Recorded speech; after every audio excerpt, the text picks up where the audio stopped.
چلیے آج ایک ایسی کہانی سنتے ہیں جو صدیوں سے دلوں کو چھوتی آئی ہے۔ یہ صبر، یقین اور تیاگ کی ایک بہت ہی خوبصورت داستان ہے۔ تو شروع کرنے سے پہلے ایک سوال کہ سچی دولت اصل میں ہے کیا؟ کیا وہ چیزیں ہیں جو ہم جمع کرتے ہیں یا وہ جو ہم دوسروں کو دے دیتے ہیں بھلے ہی ہمارے پاس کم ہو؟ یہ کہانی ہمیں اس سوال پر بہت گہرائی سے سوچنے پر مجبور کر دے گی۔ تو کہانی ہمیں لے چلتی ہے مدینہ کی روشن گلیوں کے بیچ ایک بہت ہی چھوٹے سے گھر میں۔ یہ گھر تھا حضرت فاطمہ اور حضرت علی کا۔ اب دیکھیے یہاں کوئی دنیاوی چمک دمک تو نہیں تھی، پر صبر اور شکر کی ایسی روشنی تھی جو کسی بھی خزانے سے کہیں بڑھ کر تھی۔ سوچئے ایک صبح ایسی تھی کہ گھر میں کھانے کو ایک دانہ تک نہیں تھا، بس ایک پیالے میں پانی، لیکن فاطمہ نے اس پانی کو پی کر بھی اللہ کا شکر ادا کیا۔ ان کی دعا میں کوئی شکایت نہیں تھی، بلکہ ہر حال میں خوش رہنے کا جذبہ تھا۔ تو اسی حال میں حضرت علی کام کی تلاش میں گھر سے نکلے۔ امید بس اتنی سی تھی کہ شام کو گھر کے لیے کچھ کھانے پینے کا سامان لے آئیں گے، اور یہیں سے ان کے صبر کی آزمائش شروع ہوتی ہے۔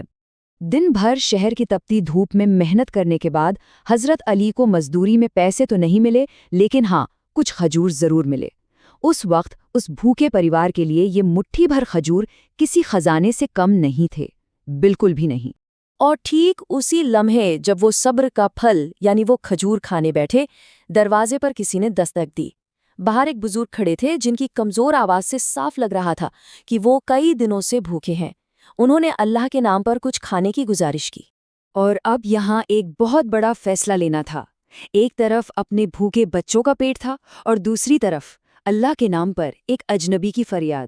دونوں کی بھوک سچی تھی، لیکن چناؤ تو ایک ہی کرنا تھا۔ یہیں پر فاطمہ کا یقین سامنے آتا ہے۔ انہوں نے حضرت علی سے کہا کہ ہمارے بچے صبر کریں گے تو اس کا انعام تو اللہ دے گا ہی، لیکن اس ضرورت مند کی دعا ان کے لیے سب سے بڑی دولت بن سکتی ہے۔ ان کی نظر میں روحانی فائدہ دنیاوی ضرورت سے کہیں زیادہ بڑا تھا۔ تو بس انہوں نے ایک پل بھی نہیں سوچا اور وہ سارے کھجور اس بزرگ کو دے دیے۔ اس رات وہ پورا پریوار صرف پانی پی کر سو گیا، لیکن ان کے دلوں میں ایک عجیب سا سکون تھا۔ لیکن یہ امتحان یہیں ختم نہیں ہوا۔ ارے کہانی تو ابھی شروع ہوئی ہے۔ اگلے ہی دن ایک اور آزمائش ان کا انتظار کر رہی تھی، اور یہ شاید پہلے سے بھی زیادہ مشکل تھی۔ اگلی شام حضرت علی پھر محنت کر کے لوٹے، اور اس بار ان کے ہاتھ میں تھوڑا سا آٹا تھا۔ گھر میں جیسے امید کی ایک لہر دوڑ گئی۔ فاطمہ نے فوراً چولہا جلایا اور روٹیاں بنانی شروع کر دیں، اور جیسے ہی روٹیاں بن کر تیار ہوئی، دروازے پر پھر سے دستک ہوئی۔ اس بار ایک اور مسکین کھڑا تھا جو کہہ رہا تھا کہ وہ 3 دن سے بھوکا ہے۔ اس کی گزارش بھی وہی تھی، اللہ کے نام پر مدد کی فریاد۔ 2 دن کی لگاتار بھوک کے باوجود فاطمہ کا یقین ذرا بھی نہیں ڈگمگایا۔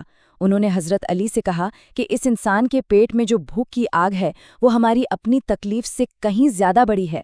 ان کے لیے تو اللہ کی رضا حاصل کرنا پیٹ بھرنے سے کہیں زیادہ ضروری تھا۔ اور ایک بار پھر انہوں نے اپنا سارا کھانا اس ضرورت مند کو دے دیا۔ بچوں نے بھی صبر کیا، اور دوسری رات بھی یہ مبارک گھرانہ صرف پانی پی کر ہی سو گیا۔ تو 2 راتوں کے مکمل صبر اور ایسے تیاگ کے بعد وہ لمحہ آتا ہے جب آسمان سے رحمت اترتی ہے۔ یہ کہانی کا وہ حصہ ہے جہاں یقین کو اس کا انعام ملتا ہے۔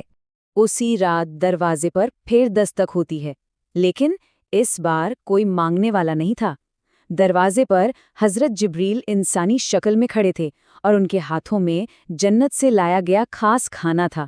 حضرت جبرائیل نے پیغام دیا کہ اللہ نے ان کے صبر اور تیاگ کو قبول کر لیا ہے، اور جس طرح انہوں نے اللہ کی راہ میں بھوکوں کا پیٹ بھرا تھا، ٹھیک اسی طرح اللہ نے ان کے لیے جنت سے دسترخوان بھیج دیا ہے۔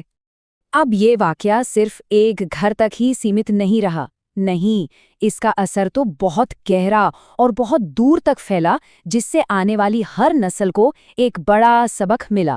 جب یہ خبر پورے مدینہ میں پھیلی تو لوگوں کا ایمان جیسے تازہ ہو گیا۔ انہیں اپنی آنکھوں سے یقین ہو گیا کہ صبر اور شکر کا انعام صرف آخرت میں ہی نہیں بلکہ اسی دنیا میں بھی ملتا ہے۔ یہ واقعہ ہر کسی کے لیے ایک مثال بن گیا۔ تو پھر اس کہانی کی روح کیا ہے؟ دیکھیے، یہ ہمیں 4 بہت ضروری باتیں سکھاتی ہے۔ صبر مطلب مشکل میں ہمت نہ ہارنا، شکر مطلب جو بھی ہے اس میں راضی رہنا، ایثار یعنی اپنی ضرورت پر دوسروں کی ضرورت کو آگے رکھنا، اور سب سے بڑھ کر یقین یعنی اللہ کے وعدے پر پورا پورا بھروسہ رکھنا۔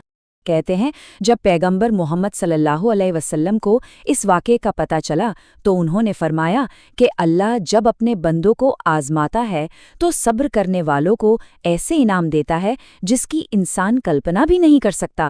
تو ہم واپس اپنے اسی پہلے سوال پر آتے ہیں، سچی دولت کیا ہے؟ شاید اس کہانی نے اس کا جواب دے دیا ہے۔ سچی دولت سونا چاندی نہیں بلکہ صبر، شکر اور اللہ پر اٹوٹ یقین ہے، ایک ایسی دولت جو کبھی ختم نہیں ہوتی،